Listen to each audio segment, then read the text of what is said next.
If you thought the mainstream gaming industry was going to lay down after 2024 revealed and exposed exactly how insidious their woke agendas were in these games, well, you were wrong.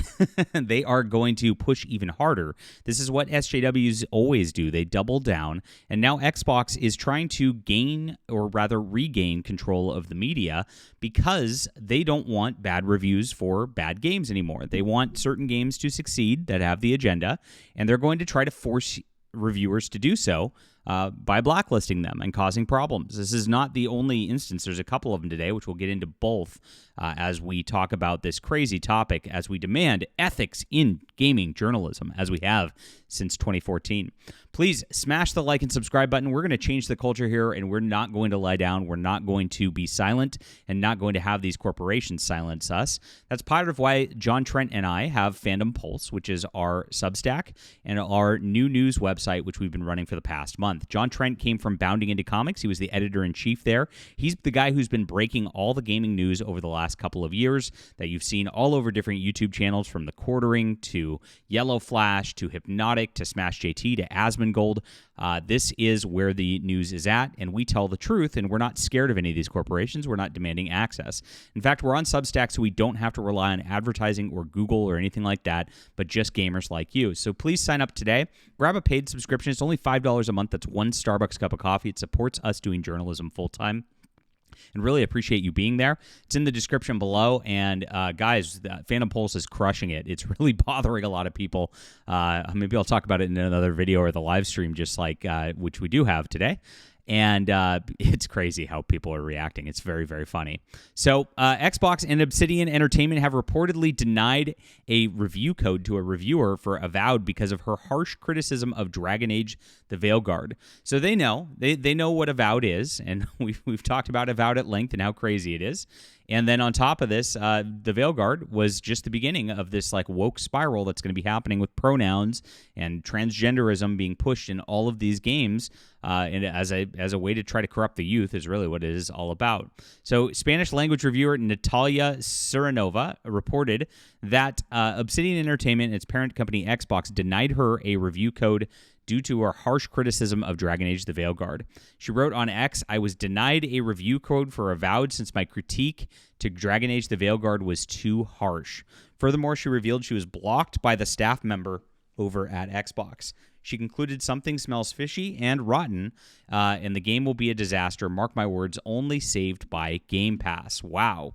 This is something that's happening more and more often. We saw this over the last year with these games, these AAA games that are supposed to get glowing reviews. If you just talk poorly about them, they try to cut off your access. And if you talk glowing about them, you get the access. We see that's why IGN gave 9 out of 10 to Dragon Age: The Veilguard before they had to walk it back because everybody realized it was such a fake review and that the game was actually terrible and it was not a good Dragon Age installment whatsoever. But these companies don't want bad reviews. They don't care. They don't want honest reviews. They just want you to shill for them at this point. We've talked about the video game culture and these companies having a culture of toxic positivity where you're not allowed to say anything. If you're in the companies, you don't criticize any of this stuff. You just say everything looks good. And that's a large part of why these games suck, because none of these people actually have any real play testing in advance. None of these people have any real criticism that's levied at the game as they're even making it, because people get let go if that's the case. It's like that inside the companies, and of course the way they project that outside the companies is exactly the same. And so Natalia showed screenshots of exactly what was happening with this to prove what was happening here, and it looks like she is getting blacklisted because of this. So her screenshots say this. It says, "You were too offensive about the criticism with Dragon Age. In no way can we give you review codes. I tell you outright, if you want us to give you codes, you'll have to earn them by speaking well of the game." So look at this. Pay to play, everybody. If you want to be a preferred reviewer to get your games outright, at this point, you better sit there and just talk positively about the game. Ignore the pronoun crap. For now, you're blacklisted. Have an excellent day. She said, "I have to be submissive and lick boots, say everything is fine while the game is propaganda trash. I'll say it loud and clear, but when it's about paying the bribes, I'm very punctual, right?" She added, "If you don't want to give a code for Avowed to review for something, it will be Gay as noted by SpongeBob.gif. And then the Xbox representative said it's a childish attitude. And that's how they view you guys. That's how they view gamers in general. Gamers are just childish. They're terrible. They're not the people we want. We want a modern audience that's going to just glowingly just consume product and consume more product and get excited about next product, no matter how much LGBTQ crap we put into it, because that's what a real modern audience should do, and that's what a good culture would do. And so this is the participation trophy generation, like on steroids at this juncture, just wanting just accolades just for showing up and not actually producing anything good. It's really, really sad as this has gone along in the industry at this point. So she roasted Dragon Age the Veilguard before. This is what happened, and she actually was one of the first that actually came out with all the problems in Dragon Age the Veilguard. Because of her early review, we learned a lot about this game to not be able to buy the game. And honestly, Xbox guys, if you want people to buy your game, just put good stuff in the game. Reviewers will review it positively. Imagine that. But it's not about the game being good or bad. It's about controlling the narrative and controlling the message. That's all they care about. So she said, I just had to say I was a non-binary woman, and they gave it to me. Get ready for the mega review tomorrow. And that's when this came out. That when she just mentioned her identity politics, they went off on it. Terrible graphics, boring and monotonous combat. They want to copy God of War, but in a bad way.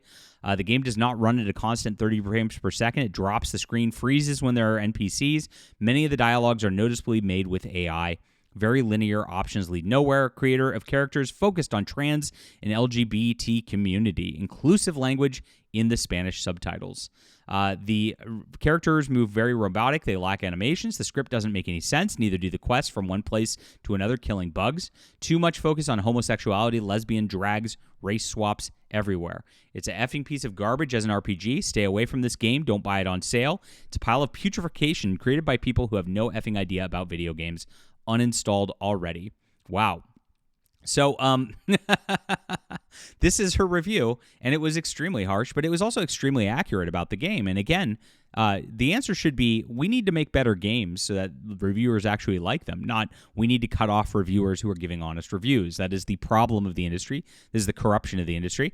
And here you can go. Xbox is also blocking reviews of Indiana Jones and the Great Circle until the game goes into advanced access, because they know, again, that they don't have a good game on their hands. Imagine that.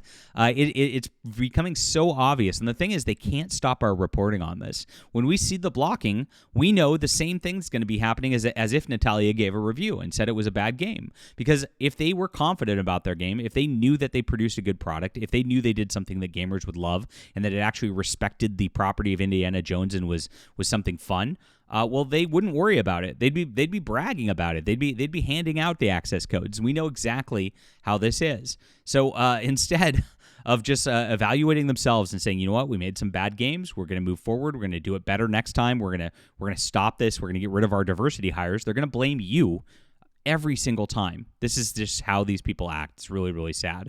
But here it is. Machine Games, Bethesda, Softworks, and Xbox are blocking reviews of Indiana Jones and the Great Circle until the game goes into advanced access. Absolutely crazy. James Lara at MP First reports that he and the website were given a review copy that has an official embargo to publish reviews of the game that does not go live until the game goes into advanced access. He wrote, for those wondering why the review embargo lifts, when the review embargo lifts for Indiana Jones and the Great Circle, we confirm reviews will go live starting December 5th. To be clear, according to a Steam report, Advanced Access is not a unique model of development for a game. It's simply an opportunity to play a game before it fully releases on Steam. And the official Steam page for Indiana Jones and the Great Circle makes it clear the game will go into advanced access 3 days ahead of the full release for anybody who has purchased the premium edition. Given the game released to everyone else does not purchase the premium edition on December 8th, it means advanced access begins on December 5th, the same day review embargoes will be lifted. So they don't want any reviews to potentially impact pre-orders of this game, and that shows they're not confident about this game. Indiana Jones is going to be a flop, much like Dragon Age the Veilguard. Veilguard. Oh, well, yeah. That's a Freudian slip if I've ever heard one. And they know that they've got problems on their hands, so they are trying to control the narrative in advance. This is the corruption of the industry in a nutshell, Xbox is just making classic mistakes, and I wish they'd just make good video games. It would make things a lot easier, but it is Xbox after all. Leave a comment down below with what you think about this. Please hit the like and subscribe button. Do sign up for our Fandom Pulse Substack in the description below. Support real journalism that's not scared to tell it like it is. Thank you guys for being there. We'll be back soon.